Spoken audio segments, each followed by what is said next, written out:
The overall goal of this procedure is to generate a 3D human skin reconstruct for studies of melanocyte, melanoma, and skin stem cell biology.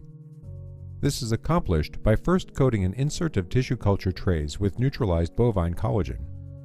The second step is to make the cellular dermal compartment from fibroblasts and collagen. Next, make the epidermal compartment from keratinocytes mixed with melanocytes or melanoma cells. The final step of the procedure is to harvest a skin reconstruct at day 18 and to graft a skin reconstruct onto a mouse. Ultimately, immunohistochemical and immunofluorescent analyses of the graft show the architecture of normal skin containing melanocytes, the migration and the differentiation of dermal stem cells, and stage-specific melanoma phenotypes. We developed the skin reconstruction model 20 years ago because we early on in our studies found that normal melanocytes or melanoma cells that are cultured on a dish behave very different from cells that are in a tissue context. So the skin reconstruction model is ideal for us to see how cells move from one compartment in the skin to any other.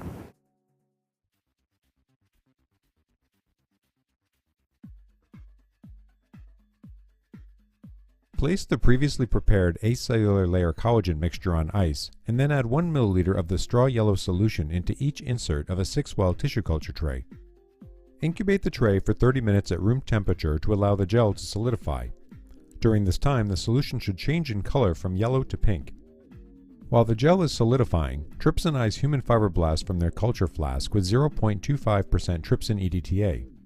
After 5 minutes, add DMEM containing 10% FBS to neutralize the trypsinization process.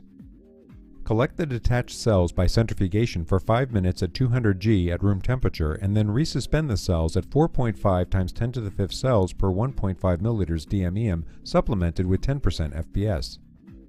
Next, fill a 50 milliliter tube with the previously prepared cellular layer collagen mixture and place the tube on ice. Add 1.5 milliliters of the fibroblast suspension to the tube and mix well. Add 3 milliliters of the straw yellow cellular layer solution to each acellular layer coated insert. Then incubate the tissue culture tray for 45 minutes at 37 degrees Celsius in a 5% carbon dioxide tissue culture incubator. During the incubation period, the color of the cellular layer solution should also change from yellow to pink. After the top layer gel solidifies, add 2 milliliters of DMEM containing 10% FBS to the inside of the insert in the tissue culture tray and 10 milliliters to the outside of the insert. Incubate the tissue culture trays for 4 days, checking on the 4th day that the gel contracts.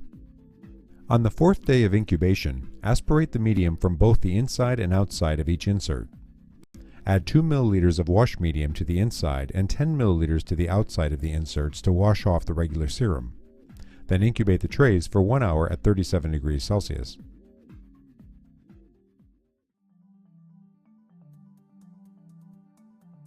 For generation of the epidermis, first trypsinize human keratinocytes.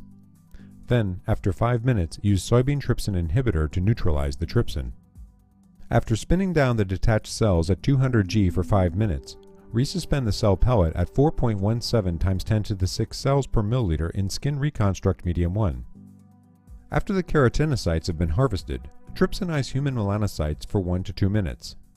Again, neutralize the trypsin with soybean trypsin inhibitor. Then, after spinning down the cells under the same conditions as before, resuspend the melanocyte pellet at 8.3 times 10 to the 5th cells per milliliter in skin reconstruct medium 1 as well. Next, remove the washing medium from both the inside and the outside of each insert of a dermal layer prepared tissue culture tray. Replace the washing medium by adding 1.5 milliliters of skin reconstruct medium 1 to the inside and 10 milliliters to the outside of each insert. Then, mix 600 microliters of the keratinocyte cell suspension with 600 microliters of the melanocyte suspension. Dispense 200 microliters of the mixed cell suspension drop by drop to the inside of each insert. Incubate the tissue culture tray for 2 days at 37 degrees Celsius.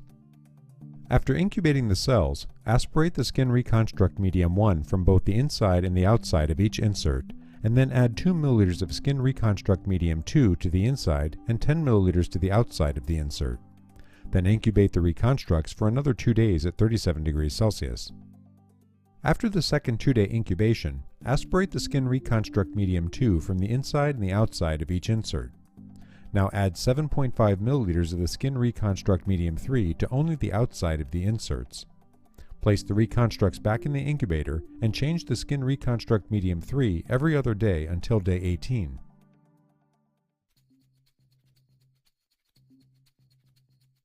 On day 18 of the incubation, aspirate the media from the inside and the outside of the inserts of a Skin Reconstruct loaded tissue culture tray. Remove the inserts from the tray with forceps. Cut out the construct, including the polycarbonate filter, by tracing a circle close to the edge with a scalpel blade. Then place the reconstruct and the filter on a hard surface and cut them in half with the blade. Place one half of the reconstruct on a black TBS biopsy paper and then place the paper into a histology cassette. Soak the whole cassette in 10% formalin for more than 4 hours. Then, place the cassette in 70% ethanol and store it at 4 degrees Celsius until you are ready to process the reconstruct for paraffin embedding. Place the other half of the reconstruct in 50% sucrose at 4 degrees Celsius for 1 to 2 hours. Then change the sucrose to 2 molar and then store it at 4 degrees Celsius for another 1 to 2 hours.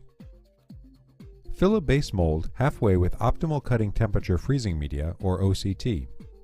Avoid any bubbles. Grip the edge of the reconstruct with forceps and remove the reconstruct from the sucrose. Place it on Kim wipes until the sucrose is absorbed. Using forceps and a spatula, transfer the reconstruct into the boat on top of the OCT. Cover the top of the reconstruct with more OCT until the boat is completely full, again avoiding bubbles. Place the boat evenly on crushed dry ice to allow the OCT to freeze completely. Then wrap the base mold in foil and store it at -70 degrees Celsius until you are ready to cut it with a cryostat.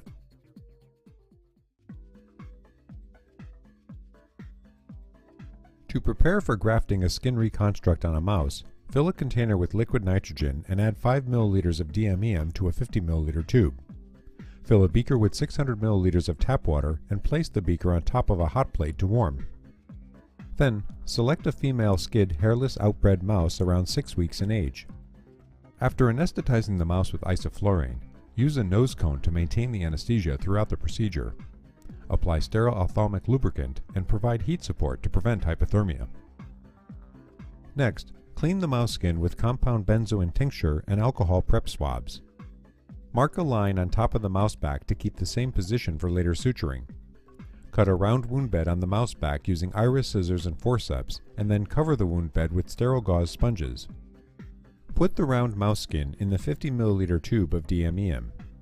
Immerse the tube in a liquid nitrogen container until all the media and tissue are totally frozen. Next, defrost the tube in a beaker of hot water until totally thawed. Repeat this freeze and thaw procedure 3 times. Use a surgical blade to detach a skin reconstruct from an insert. Remove the membrane very carefully and then transfer the skin reconstruct to the top of the mouse wound bed. Now, place the mouse skin on top of the skin reconstruct. Make sure that the first suture is on top of the previously labeled marker and that the second is on the bottom. Then use 2 more sutures on the sides of the skin reconstruct to fix the mouse skin. Clean the mouse skin after grafting and then put the mouse into a new cage.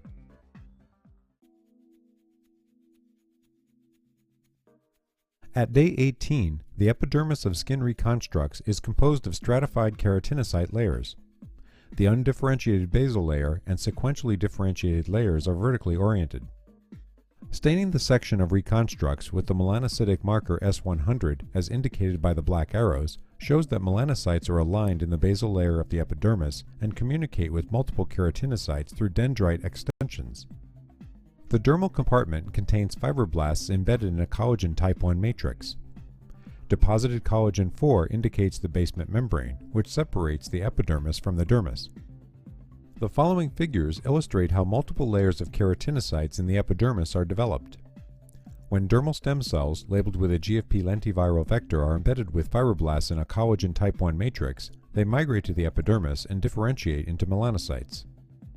At day 5 after seeding keratinocytes, single cells start migrating out from spheres. Note that the epidermis is still composed of a single layer. At day 8, a few cells reach the epidermis-dermis interface. By day 10, GFP-positive cells are tightly aligned at the basement membrane position. As can be seen here, migrated GFP-positive cells in the epidermis express the melanocytic marker HMB45. When different stages of melanoma cell lines are incorporated in skin reconstructs, the behavior of the cells reflects their in vivo characteristics. Here, normal melanocytes and melanoma cells grown in 2D cultures can be seen. In this figure, the location and the growth rate of normal melanocytes are tightly controlled in skin reconstructs.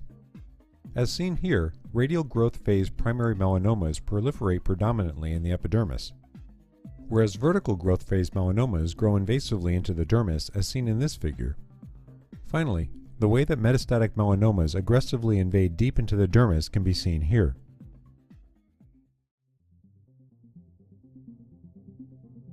Our studies in normal skin provide the foundation for a better knowledge of melanoma development and progression.